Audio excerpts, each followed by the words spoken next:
So looking forward to her sharing her knowledge. She's a writer, editor, author, cultural historian. And so Maryellen, welcome. And we are just excited to having you share the story about the golden age of jazz clubs in Sacramento. Great, thank you so much. I'm going to go to my share screen fairly quickly, if that's okay. I want to thank Friendship Force for inviting me today. And hold on, let us just get to the slideshow. So I'm talking about the golden age of Sacramento jazz. I have to tell you that the original story centered a lot around the Black jazz clubs, but the more I started doing research, I discovered that jazz actually started in Sacramento much, much earlier, and that's a story I'm going to share. I want to thank a few people, and that is one are my two brothers, Scott Burns, who's a technical assistant who's really helped me with the slideshow today, and my brother Keith Burns, who is the owner of most of the slides that you're going to see. I also want to thank William Berg, if no one has heard of him before. He's written about 5 or 6 books on Sacramento history. He's one of the few people who really talks about music in Sacramento. Clarence Caesar, who's a historian on regional African American history and whose story you'll hear later. And Burt Wilson, who used to perform at Shakey's, was their PR person and is the author of Sacramento's only book on jazz history. And also to Bob Ringgold, the jazz musician, and the late Maria Socorro, and well, I said WWW, but you know what I mean. Okay, so now I'm, all right. My key's already not working. So the first thing I wanted to start off with is a definition of what jazz is. And as you can see, it's a type of music that started with Black American origin. There's some people that dispute that it was actually from Creoles mixed French in New Orleans and also Latins. But it's really characterized by improvisation, syncopation, and usually a really regular or forceful rhythm. It emerged at the beginning of the 20th century. And there are instruments that you can see that are usually used. Some of the styles include Dixieland, swing, bebop, and free jazz, and that's the first one I'm going to ask you to unmute. Are there any styles of jazz that you're aware of that aren't on this list so far that you guys can think of? Nothing, okay. So now we're going to talk about the origins of jazz. So one thing that was surprising when I did the research is that the first use of jazz in the United States was used in 1913 at both UC Berkeley and Stanford universities. And it was used to describe Black musicians in New Orleans. The first usage in Sacramento occurred actually in 1916, and I'm going to read from that if that is all right with you. And that is, for somewhat more than a year, you have heard much of jazz this and jazz that.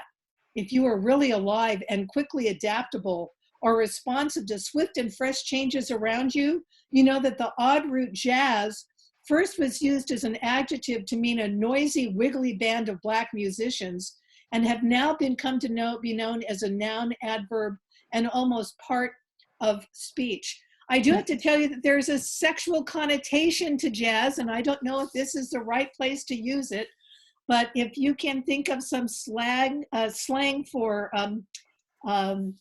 what happens when men enjoy themselves sexually, you will get where jazz might have started. So one of the things is that we had a lot of jazz musicians in Sacramento.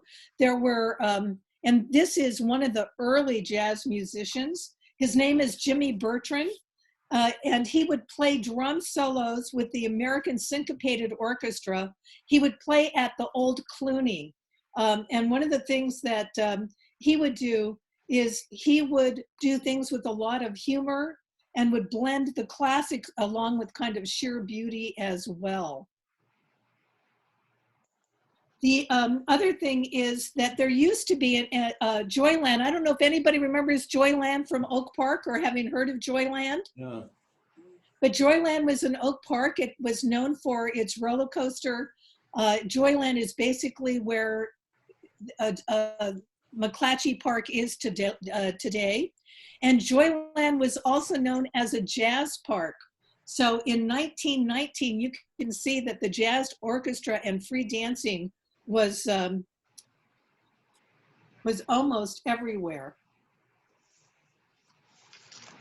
There were also clubs called the Riverside Club. I'm going to ask you to unmute for this one. The Riverside Club is, although it might not be open, this place because of the pandemic, the oldest operating eatery or saloon in Sacramento, 1852.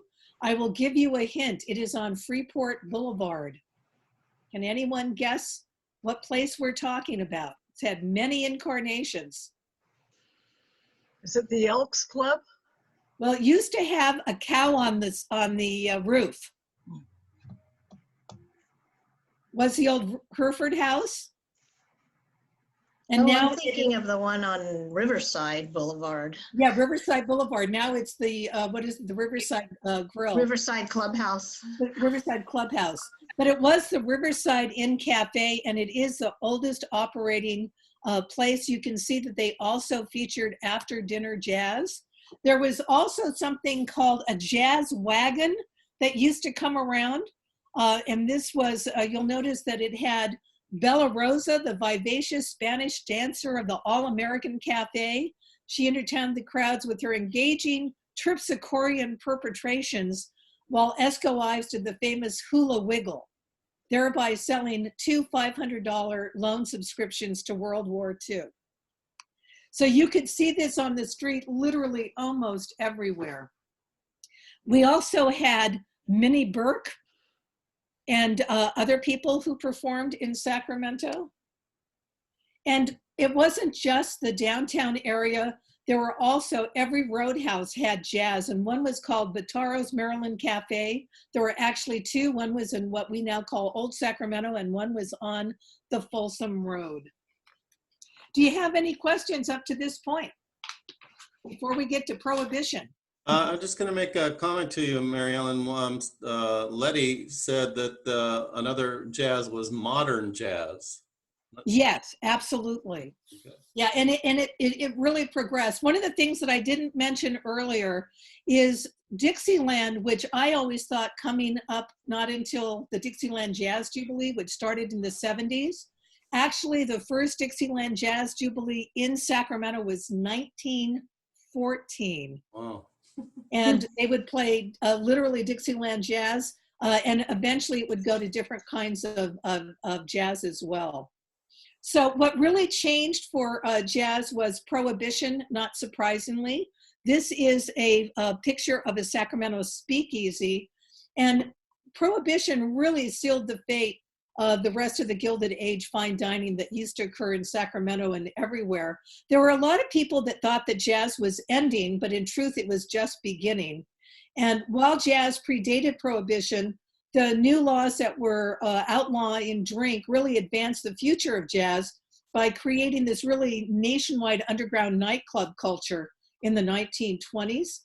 At first, some of the speakeasy owners offered live music by bands linked to vaudeville stage acts, but jazz was really a better fit.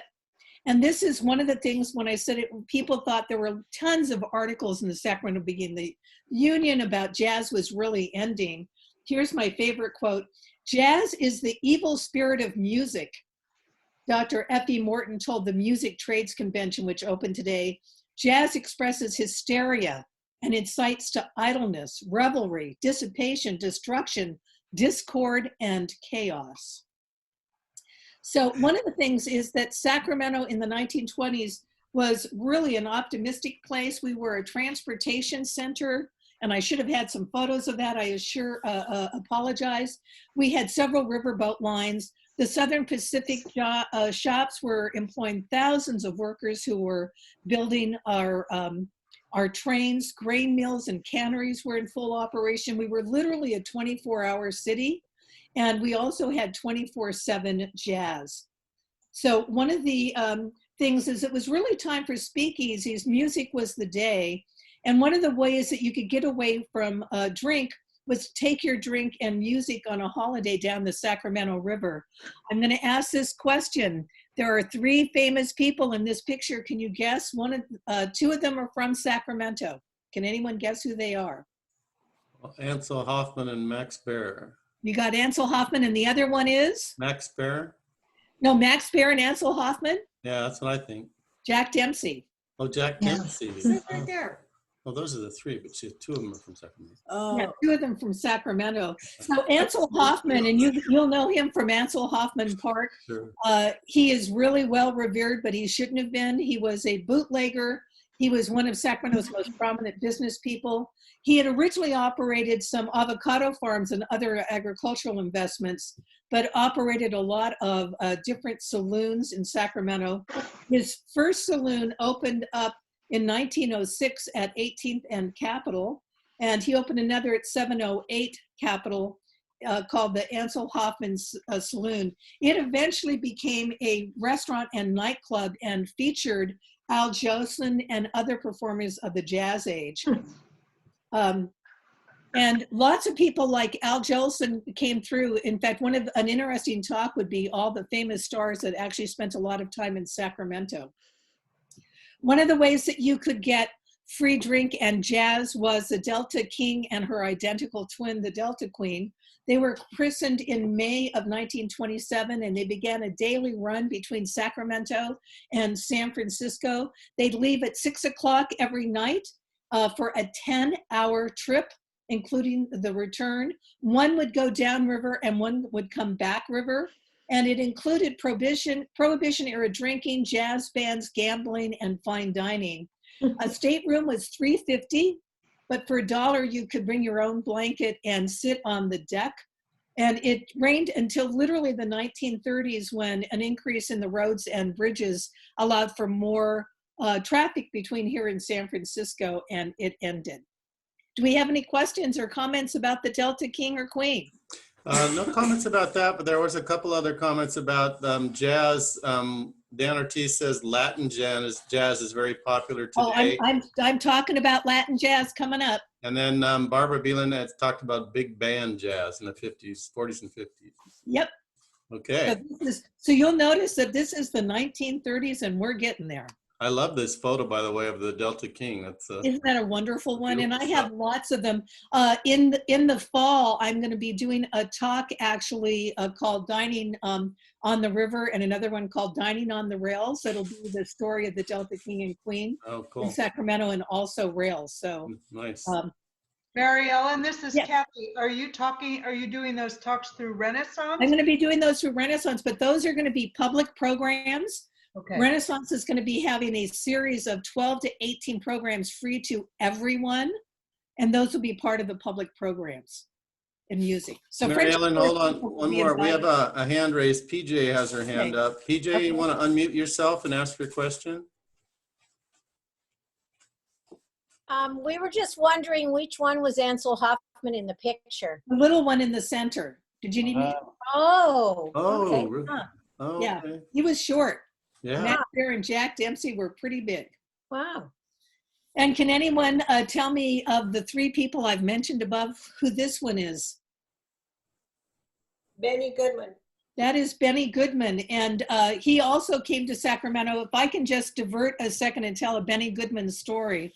When I was a kid growing up, and one of the things I forgot to mention, by the way, is I did sing in a jazz quartet when I was 14. That would have been in 1965 with the John Rosasco Quartet. But my father absolutely loved jazz, and he loved Benny Goodman. And he would talk about Benny Goodman all the time. Every time Benny Goodman performed or was somewhere, my father had us watching it. It wasn't until I started doing some genealogy that I discovered that the Benny that my father remembered from childhood that he would talk about a lot was actually Benny Goodman. They lived 2 doors away from each other, and I don't know that he ever knew that. So a lot of people came to town, including Cab Calloway, Count Basie, Duke Ellington, Benny Goodman, Earl Hines, and Artie Shaw.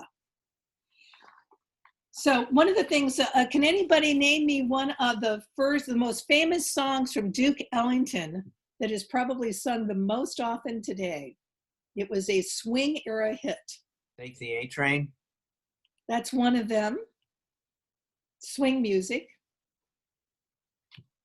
It don't mean a thing if it ain't got that swing. And it was one of the most popular songs that he would play. This is a group of 5 people called the Musical Mandarins. They were Chinese. They were a 5-man jazz led by Wayne Tom. He's the one in the center. He was born in San Francisco in 1908. And they used to tour first the vaudeville circuit, and then they came later. As a musical form, jazz really crossed through every ethnic group, and it really gave for young Chinese Americans an opportunity to express their American cultural identity and their musical talents. While on the road, he met a young woman by the name of Mabel Fong, who was a dancer for another Chinese group, and they ended up in Sacramento in 1931. He ended up retiring from the vaudeville circuit and started his own business, which was a candy and tobacco company. But he remained a professional musician, and he performed at this restaurant. And I don't know if anyone can tell me what restaurant. Oh, it says right at the top. Sorry. Anybody ever eat at the Hong King Lum? So it was at 3rd and J Street. What it is, it was the almost oldest restaurant in Sacramento. It regrettably closed at 97 years. And so the only remnant of it at this point are some family members and Frank Fatz, who used to work from there. There is also Portuguese were very involved in jazz. One of them was Gabriel Luiz Silveira. He was born in February 11th of 1907 in the Azore Islands, immigrated to the United States in 1917 with his mother, lived down in Clarksburg, where a lot of the family was, and in Southside Park. He discovered his talents for music really early, performing in the churches. All of the churches would have jazz performances as well. His was St. Elizabeth Church. And he also hosted a radio show at Croy. How many of you remember Croy? So the first broadcast location, and all of KFBK, KCRA, all of them would actually broadcast music directly from the clubs. This one, and I don't have a picture of it, he did a show called Memories of Portugal, and he would talk in Portuguese, and he later moved to KFBK, changing the theme from strictly Portuguese music to a mixture of Latin jazz, renaming the show The Lost Gaucho. And he also hosted Music in the Latin Mood. Music in the Latin Mood was one of the earliest Sacramento television programs. And he also led big band jazz combo that bore his name at the El Dorado and El Rancho hotels in Sacramento. Also the Club Macambo, the Argentina Cafe, the Trinon Ballroom, and the Tropics. This is a wonderful piece of art by a designer that works with Larry and I, called Bob Miller. And it's one of my favorites. The El Rancho, you could do an entire story on your own. Are there any questions up to this point before I start talking about Japanese and jazz? Anyone? I don't see any hands raised or anything in the chat room right now. So this is a woman by the name of Betty Anata. She is oftentimes credited with bringing jazz to Japan. The reality is that it actually started much earlier. And that's because in the 1910s, there was a growth in the luxury liners going across the Pacific, and Americans and Japanese going from the West Coast to Japan and Shanghai and Manila usually had orchestras on them. When they arrived in places like Seattle and San Francisco, they would get off and they would go to the music stores and pick up sheet music.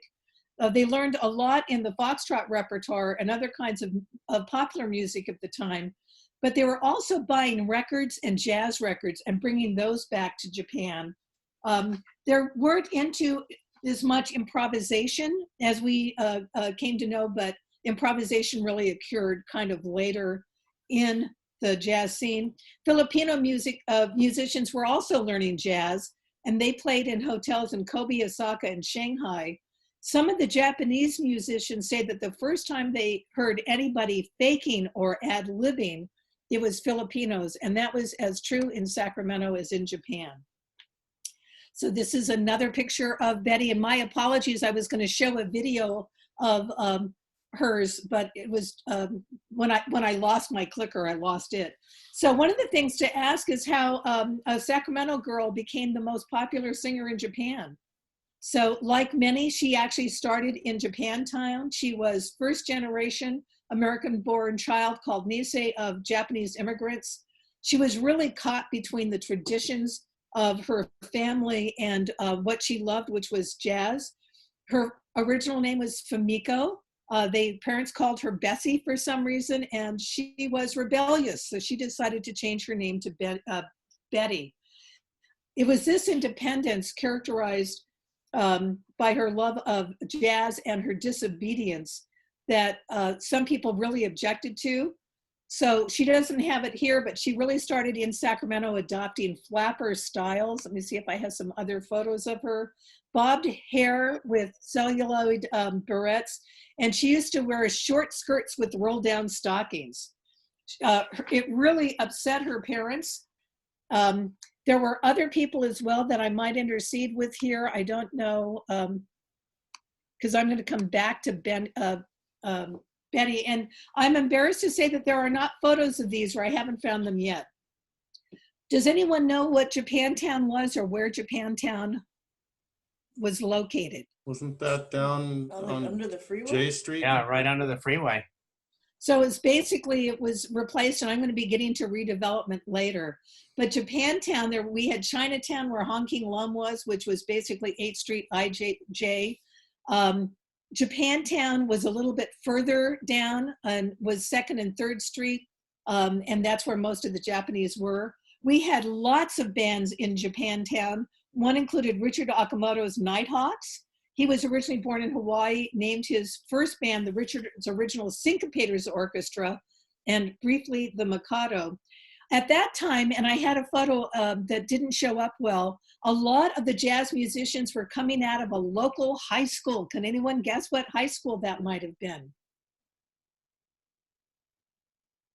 Sacramento High. Oh, yes, of course. There was also a place, and again, I couldn't find photos. The M Street Cafe was a Japanese-operated Chinese restaurant with a really tiny dance floor, and it became the favorite place in the 20s of the Nisei hipsters. They also played in people's houses at the Oak Park Clubhouse, William Land Park Clubhouse, and the Tuesday Club. And this is a picture of the Tuesday Club. Does anyone have any memories of the Tuesday Club and what it was also famous for? So the Tuesday Club started off as a literary society in Sacramento. It was on L Street. It was there again. It just closed down in the last 2 years. And what they started off with, which was a literary club, and eventually they realized that they were the cultural center for Sacramento. They hosted some of the biggest jazz musicians and also authors in the world at the time, including Booker T. Washington and others. So where did you say the Tuesday Club was? So the Tuesday Club was at right across from Sutter's Fort, 27th and L Street. Wow. The building is still there. Later, Ron Dorman was catering out of there, and they just closed literally in the last 2 years. And again, I do a talk called Ladies Who Lunch, which is the story of the importance of these clubs in the politics and in the cultural life of Sacramento. Here's some more photos of Betty. And this is from a movie that Betty did. And you're going to be able to see this movie. I will send links out later. Where Betty really got inspired was by a woman by the name of Agnes Miyakawa. This is a picture of her going to Japan. She had started off as a jazz singer in Sacramento and decided that I'm blanking on the name of the dancer, the black dancer that went to France. Somebody help me out here. Josephine Baker. Thank you very much. Thank you, Larry. Anyway, she ended up moving to Tokyo to sing in the clubs, and Betty heard about her and decided to follow her. There is some dispute her parents, she actually did speak Japanese. There's a lot of things about her that says that she did not, but she really did speak, or she would never have gone. One of the things is that the only way that you could really hear jazz, and I don't remember if people remember the old megaphones, is that jazz used to use, the singers would use megaphones, and she thought that she was literally too pretty for that. So not wanting to hide her beauty, she decided that she was going to almost shout rather than sing. She ended up making her mark both in Tokyo and for a while in LA. You'll see that she is in a hula costume here. She was arrested for what was then called prostitution in Tokyo because she did the hula dance, which was considered to be suggestive and dirty. But she explained the cultural significance of the dance, and they eventually dropped the charges. Any questions? I think I've got one more. Any more questions about Betty Inada and any of the Japanese performers? I'm not seeing anything in the chat right now, but it's really interesting. Thank you. So one of the things is, I will say that going back, let me see if I can go back to Betty. Betty did perform for quite a while in Japan. She was stuck in Japan during World War II and continued to perform in front of the Japanese troops. She ended up returning to Hollywood and tried to do a career, and it didn't work. She eventually came back to Sacramento. She opened up a Japanese restaurant, and it was eventually destroyed by redevelopment, which I'll talk about before. She did reminisce one time. She said, "I have no regrets. I wanted to do what I wanted to do in my own small way." So you can see who this is. This is Cab Calloway. So again, I'm coming up into the 1940s. So one of the things is that teenagers were always looking for ways to express themselves despite their poverty and despair. One of the things is that attracted them to jazz is that how rebellious, frenetic, and literally against authority that it could be. They ended up developing a subculture, and out of that subculture came what is Cab Calloway wearing? Anyone recognize the outfit? The zoot suit. So a zoot suit, can anybody tell me what a zoot suit is? Up to me, okay. Yeah. So if you can see here, Cab Calloway is wearing one. A zoot suit was a high-waisted, wide-legged, tight-cuffed, peg trousers, and a long coat with wide lapels and wide padded shoulders. It was a style that started off, some people say, in the Black culture in Harlem, but really shifted quickly over to Latinos, Italian Americans, and the Filipino communities during the 30s and the 40s. It was popularized, as you can see here, by Cab Calloway, and it created quite a controversy. I don't know if many of you remember the Zoot Suit riots in LA. Does anyone remember or having ever heard of them? So the Zoot Suit riots basically started because there was concern among a lot of people that the suits, which used a lot of fabric, were unpatriotic, and there were plans to literally stop them from being able to wear them, and that created riots in which people were literally killed in Los Angeles, and eventually they were outlawed for a while. There were also styles that were similar called pachuco, and pachuco men wore their hair as kind of in a duckbill style. Music came with that. One of the things that isn't talked about very much is, and I think I have a photo here, and I apologize, I've got a photo out of place. This is actually Japanese servicemen in Japan that are dancing with jazz, actually with Japanese women. So there is a woman in the center. Larry probably is the only one who knows her. Her name is Maria Socorro. She was a quite wonderful artist. This is her husband. She and her husband started the Washington Neighborhood Center in what is now called Alkali Flat. They would also bring in pachuco jazz bands throughout to the clubs, paying for them herself. she had a long talk with me before she died, and what she remembered was Xavier Cugat coming in the 1930s, and also Cuban percussionist Mongo Santa Maria and American vibraphonist Cal Jader in the 50s and 60s. One of the things that she really objected to was that when Ken Burns did his series on American jazz, he really left out the whole concept of jazz from that. Again, I'm not centering a lot on it because you could spend the entire discussion just on Latin jazz. Does anyone recognize this group?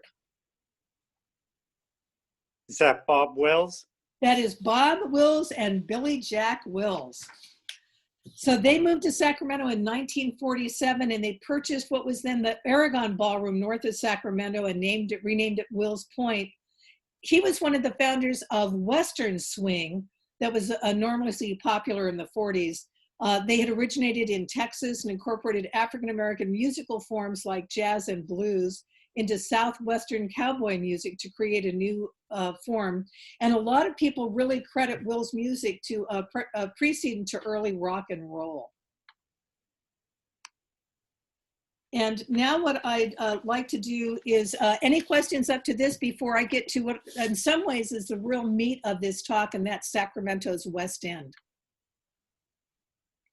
And so before I begin, does anybody know what the West End is? Have you heard of the West End?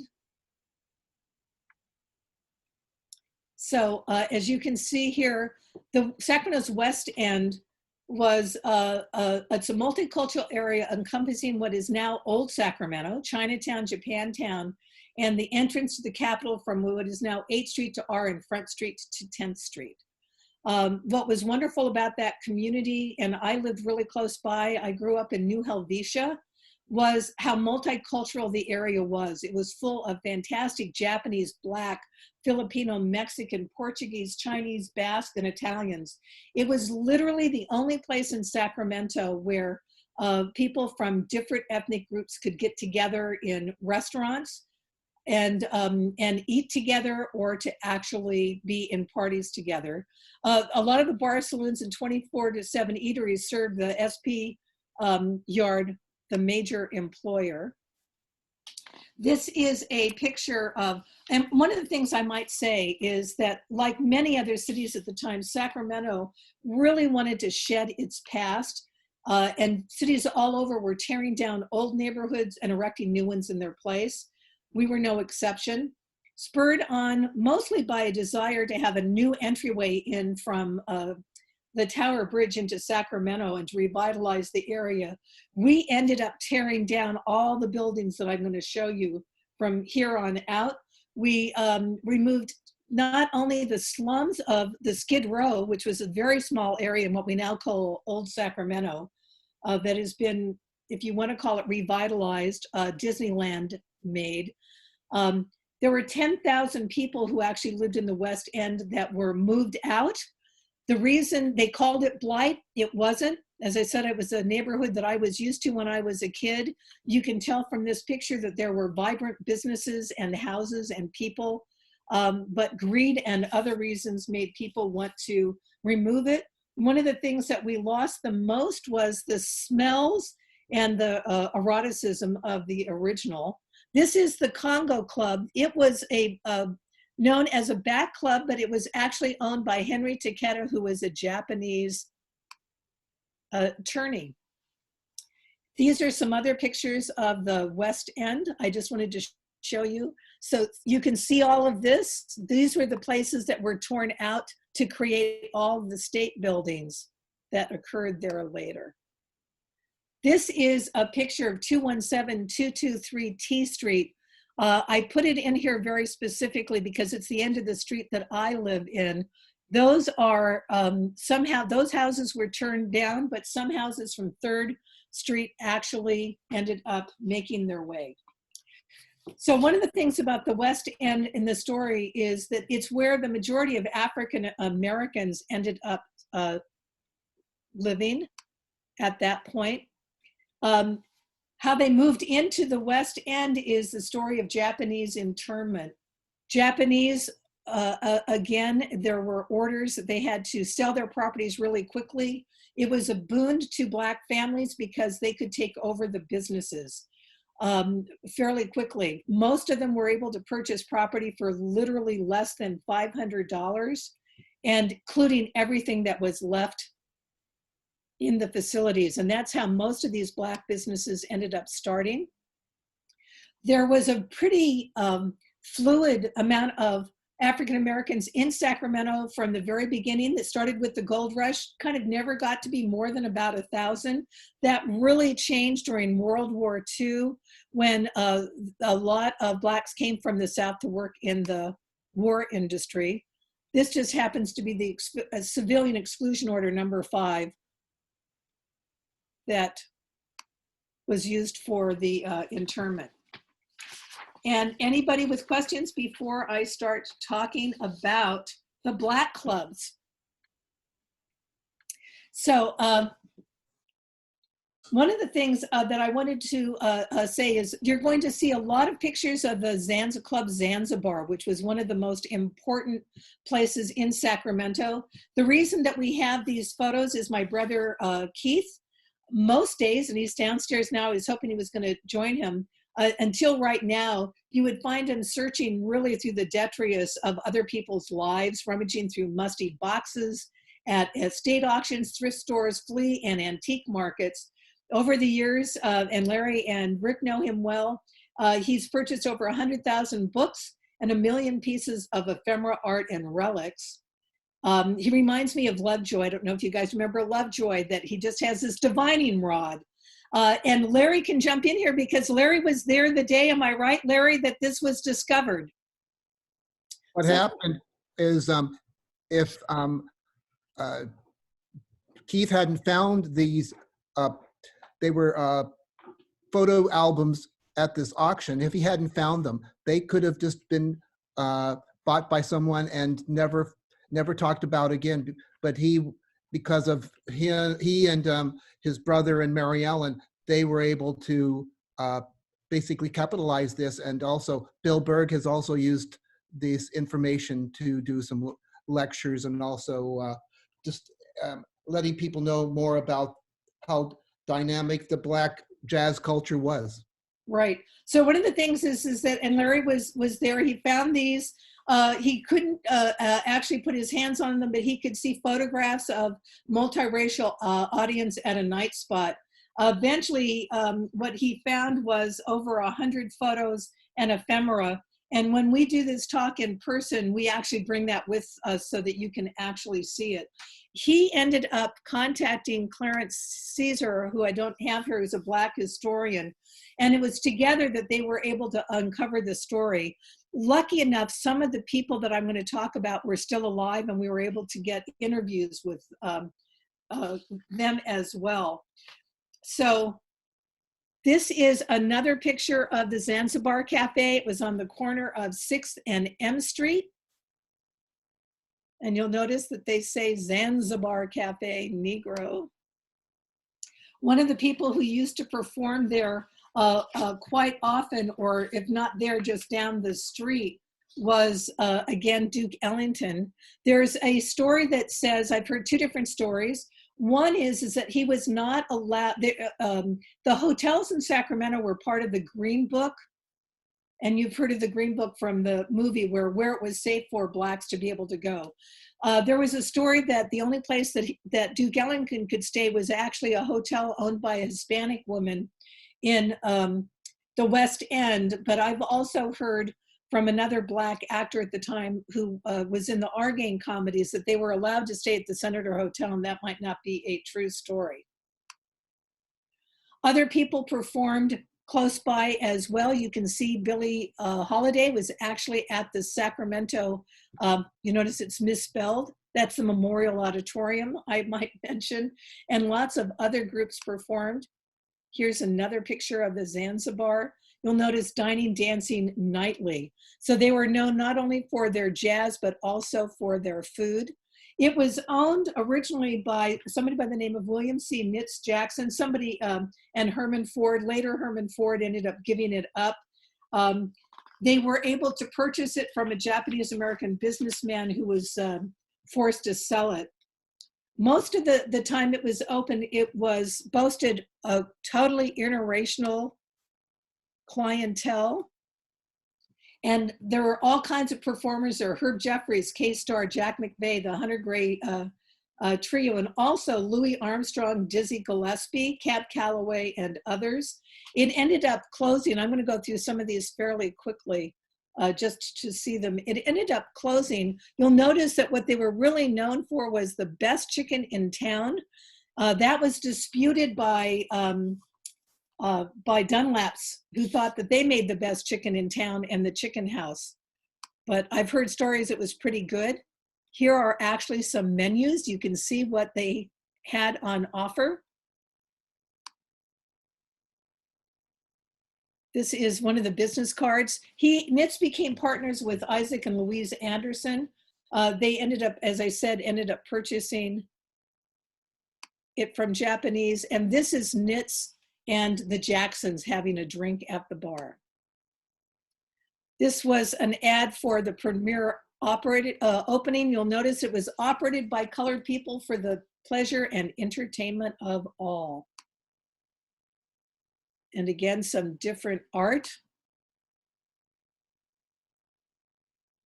One of the other things is that they catered to both ladies and gentlemen, and that was not true. There was another jazz place called Sam's Hof Brau. Sam's Hof Brau was at that time at 9th and L, and women were not allowed to be there. This is them in the kitchen, cooking. It was a place really known for military men during World War II would end up coming often. Here's quite a few pictures where you can see servicemen. And you'll notice that these are almost exclusively Black faces. There are some rumors that, that there were different times that he would open up special times of the day for the military and other times for other groups. There were clubs close by. One was called the Momo Club. It was right down the street from them. And lots of people performed at the Momo Club as well. This is Juanita Brown and the Ernie Williams Band. Jean Morris. You'll notice formerly with Lionel Hampton. This is the Hotel Marshall, which just recently was turned into a new living loft, but it used to be the Hotel Clayton.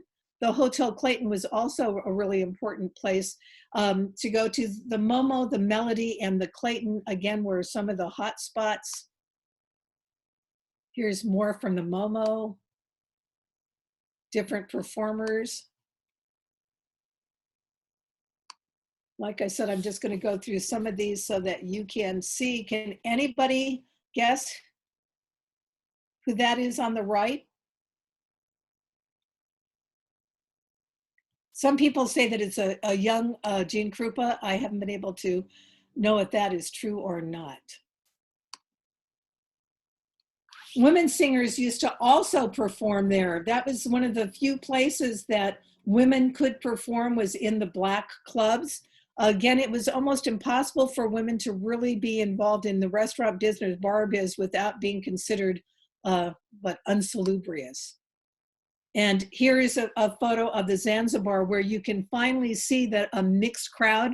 Women, you can see that there are Filipino men, Chinese, and white men and women there as well.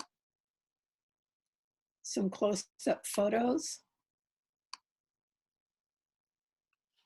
Can anybody recognize the person that is on the right, second person in from the right?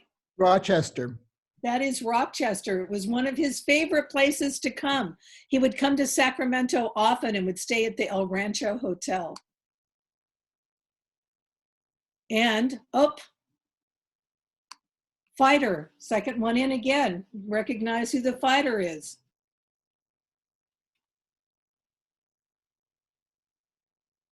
Of course, I'm going to now blank on his name. Jack Dempsey.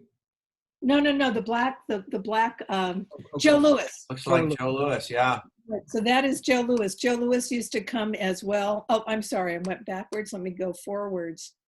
Remember Scatman Crothers?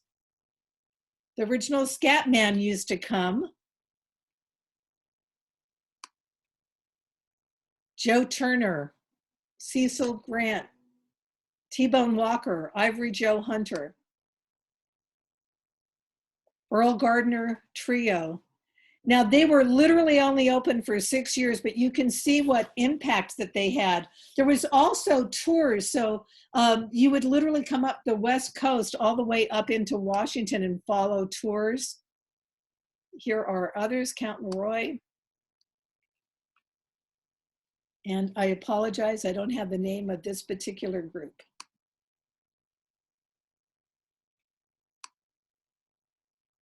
Coming soon, Billie Holiday. They had a lot of jazz sessions there as well. One of the most famous women, however, was Tondaleo. Has anybody ever heard of Tondaleo? Tondaleo used to dance on the bar, and she used to shake, and they would get raided constantly. And some say that's one of the reasons why the bar ended up closing. Here is more on the Momo Club and the Zanzibar. What happened with the Zanzibar is that it became probably too successful, and there were local businessmen, especially after the return of the Japanese. Some people were upset that they didn't give the business back to the original people. They used Tondaleo and other things to basically say that it was a place of prostitution, and were able to successfully close it in 1949. There were other places, including the Melodee Club. Melodee Club was a place that Bill Race's orchestra, Bill Race actually started at the Melodee Club. There was also jazz at the Zombie Hut, which was surprising as well. So jazz could be found in many other clubs. And now, one of the most famous jazz places of all, Capone's. Did anybody ever go to Capone's? Are there any questions on from earlier? No questions. I don't think. There was a couple comments. One, the timing, I think you're about 45 minutes because I wasn't watching earlier.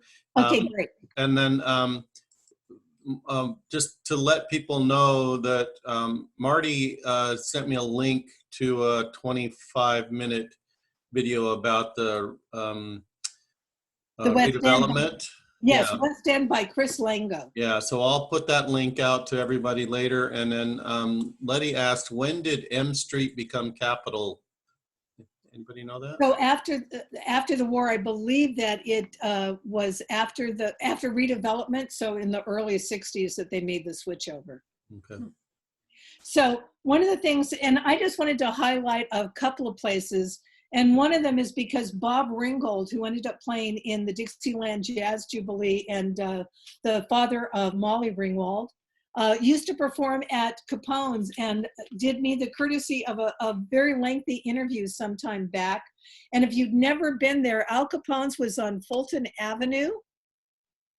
They would have jazz. This is one group called the Syndicate, and Bob is the second one in. They always seem to be the second one in from the right. It was the place to go, literally, in Sacramento. All of the jazz clubs were really fed through because of Mather, McClellan, Travis Air Force Base. The military used them a lot.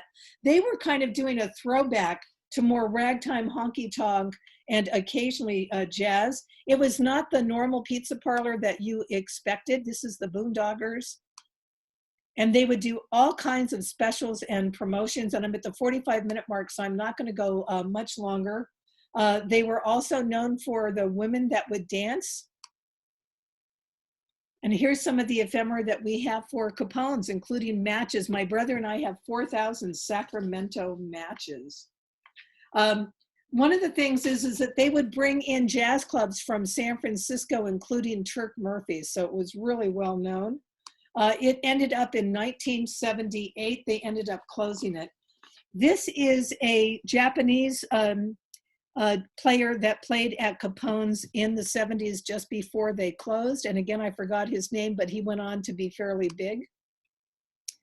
And then I'm going to skip to the Dixieland Jazz Jubilee. It started in the 70s as well. It is now gone and evolved, but literally we would bring in all kind of jazz clubs from all over the world to Sacramento. For some people, Memorial Day weekend, that's what Sacramento meant, was jazz. And the other place that was really a history was Burt Wilson. Shakey's Parlor started in 1954. And again, we wouldn't have had a Dixieland Jazz Jubilee if it had not been for Shakey's. They had a back room. They were on the corner of, 57th or 59th, near the university. And other places for jazz. Anybody recognize this place? Maurice's American Bar on Broadway. Also became Malarkey's place. They were really famous for a woman by the name of Jessica Williams, who played jazz. Because of that, Broadway became a hot spot for jazz on Broadway, and other places would do jazz as well, all along Broadway. And before I mentioned Sam's Hof Brau. Sam's Hof Brau, this one was at 16th and J. This Sam's Hof Brau also had jazz and attempts to bring back jazz before they ended up turning into what is now a Hamburger Mary's or a Gold Duster or something. One of the ways that I found out about a lot of these was Maurice Reed, who owned the Malarkeys. He created Maurice's Guide to Sacramento, and he had a section on jazz. What was wonderful about Maurice's Guide, and I'm trying to get him to redo it, is that he would just have one-word descriptions of each of the places and what they were known for. Where can you find jazz today? The Torch Club. And again, these are photos from or not photos, but art from Bob Miller. So the Torch Club, when it comes back, will be one of the few places that we still have jazz. Also Harlow's. And we used to have jazz festivals in places like the Hard Rock Cafe. This is, we are not related, but one of my favorite jazz singers is Shelly Burns. She still performs, and I had the good fortune of singing one time, if it ain't got that swing, whatever that song. I said, got to sing with that one time. Before I go to Q&As, are there any other places that you can think of now that still exist for jazz or that you would go for jazz? You can all unmute now if you'd like.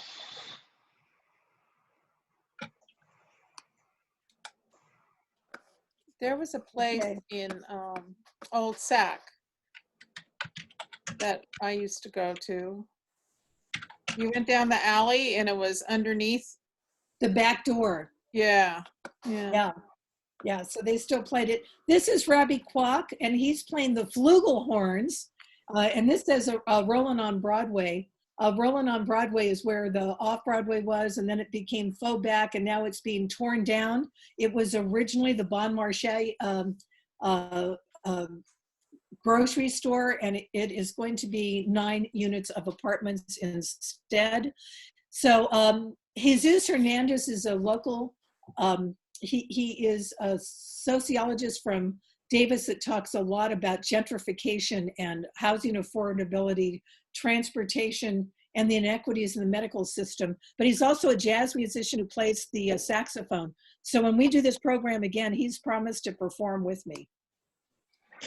And now, questions. Anybody have any questions or comments that you'd like to make?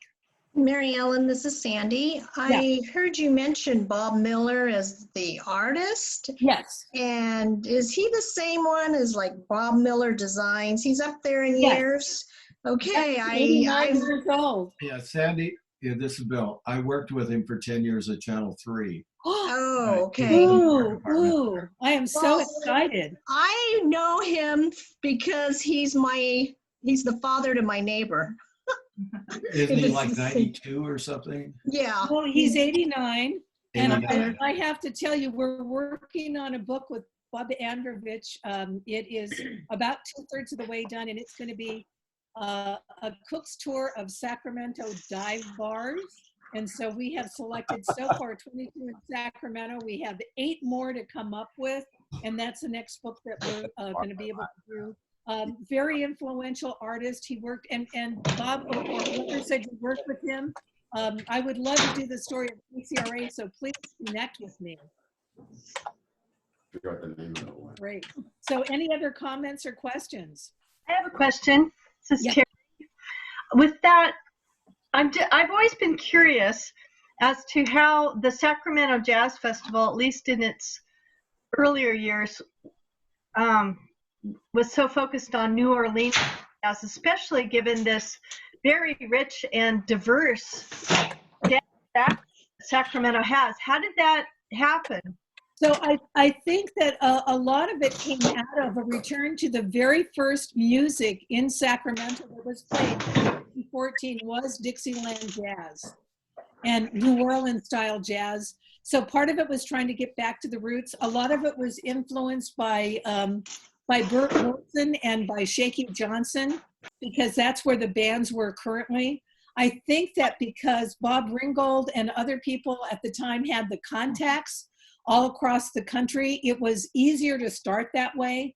Later, it ended up evolving, and we changed the name often to what was it, the Sacramento Jazz Festival. Sacramento Traditional Jazz Festival, and Sacramento Traditional Jazz is Dixieland. Right, but later they did, evolve, and finally they evolved where they're no longer, in business. They tried because almost everybody was white-haired and the crowds were fading out, and they just couldn't keep going. The young people weren't into that. They weren't into that at all. Can I say one thing? Yeah, well, yes, and then we'll go back to whoever was talking. Yes. A couple of times, and in your forward credits, you have said Bob Ringgold. It is Ringwald. Oh, I am so. I have to tell you why I did that. I lived on Ringgold Street. Oh. And that was my brain going. That's the Alzheimer's starting early. Thank you for his famous daughter, Molly Ringwald. I'm so sorry. No, I lived on Ringgold Street. And that's where I got it. So I will correct that. Thank you so much. Good. Some other questions or comments? Maryellen, are you? You asked where you could hear jazz now. Our friend Jimmy Martinez, who is, kind of shot down because of the homestay, has been doing it online. You subscribe to it, and then he sends you a link to wonderful. What he's doing. And he put on the jazz festival in Roseville. It happened, in November or something? No, it was in the summer. Oh, is that? Oh, well, it all blends together but this now. year there won't be. Yeah.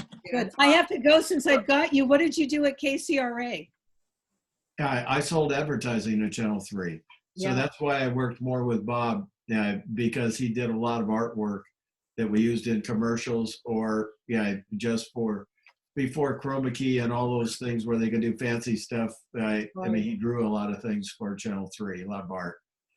He's famous for a nude Doris Day, though. You'll have to ask him about that one. Ooh, I've never heard of that nude Doris Day.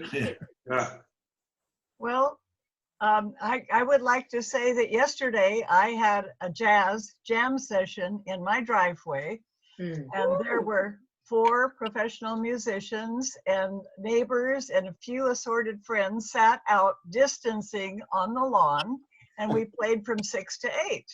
It was great fun. That is exciting.